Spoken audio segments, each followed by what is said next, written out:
नमस्कार दोस्तों, स्वागत है आप सभी का हमारे नए यूट्यूब चैनल रेलवे ब्लॉग्स में। जैसा कि आप लोग जानते हैं कि पिछली ग्रुप डी की भर्तियों में हजारों सीटें खाली रह गई थी सीसीए कैंडिडेट की। हाँ भाइयों, वह सीट खाली नहीं थी, बल्कि उन सीटों को ओपन कैटेगरी को देना भी पड़ा था। और रही बात यह कि जब उस समय कंपटीशन इतना कम था, सीटें इतनी ज्यादा थी, तो सीसीए कैंडिडेट फेल क्यों हो रहे थे। आज हम उनकी 5 गलतियों के बारे में जानेंगे जो हर सीसीए कैंडिडेट करता है। वीडियो को अंत तक देखना, क्योंकि यह आपकी ज़िंदगी का सवाल है।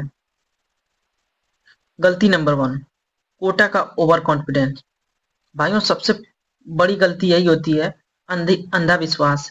सब लोग सोचते हैं मैं सीसीए कैंडिडेट हूँ, बस परीक्षा में बैठ जाऊंगा और नौकरी उठा ले जाऊंगा। लेकिन ऐसा नहीं है। रेलवे में नौकरी आपको तभी लगेगी जब तक आप मिनिमम क्वालिफाइंग मार्क लाएंगे, क्योंकि जनरल और ईडब्ल्यूएस के लिए 40% मार्क लाने अनिवार्य हैं। उसके बाद आते हैं ओबीसी, एससी और एससी कैंडिडेट। इनके लिए 30% मार्क लाना अनिवार्य है। भाइयों, अगर आप 100 में 30 नंबर भी नहीं ला पा रहे हैं, तो रेलवे चाहकर भी आपको नौकरी नहीं दे सकता। पिछले साल हजारों कैंडिडेट 1 या 2 नंबर से रह गए और उनकी सालों की मेहनत मिट्टी में मिल गई। कोटा आपका रास्ता आसान बनाता है, लेकिन आपको खुद चलना पड़ेगा। उसके बाद दूसरी गलती आती है कि साइंस और मैथ से डर जाते हैं बच्चे। दूसरी बड़ी समस्या है कि साइंस मैथ से दूरी, और ज़्यादातर अप्रेंटिस के दौरान हम काम सीखते हैं तो उतनी पढ़ाई नहीं कर पाते हैं, और धीरे धीरे किताबों से नाता खत्म हो जाता है हम लोगों का।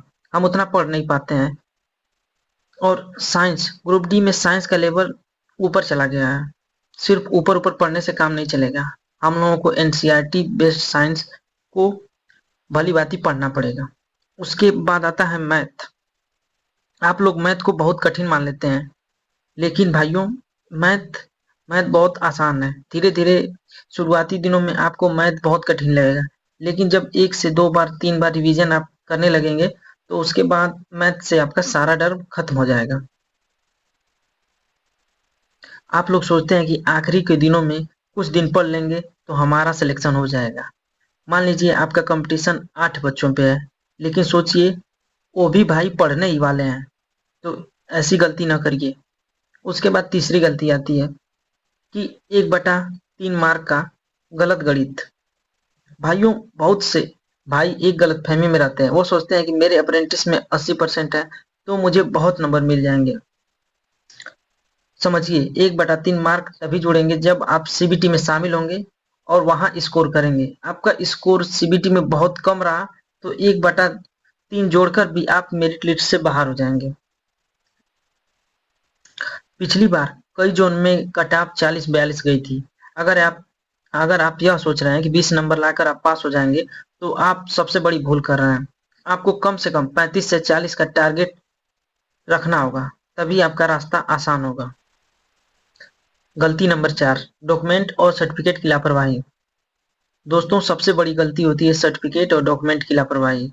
इसमें आधे से ज्यादा बच्चे बाहर हो जाते हैं, क्योंकि कितनों के पास तो प्राइवेट कंपनी के अप्रेंटिसशिप सर्टिफिकेट हैं, और कितनों के फार्म में गड़बड़ी है, और सर्टिफिकेट में किसी का नाम, पता, बहुत सारी चीजें गलत है।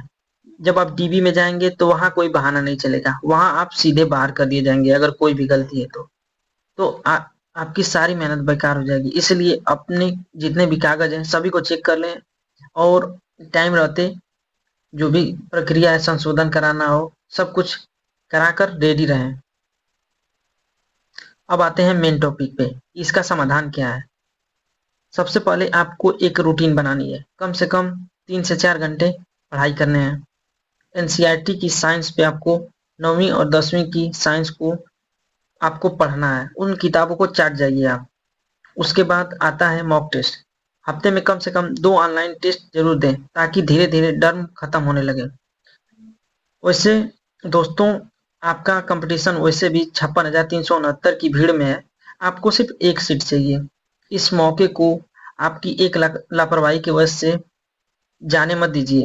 जो भी आप कोई भी गलती करेंगे तो आपको दिक्कत होगी, इसलिए आप मेहनत करिए और कैसे भी करके वैकेंसी को निकालिए।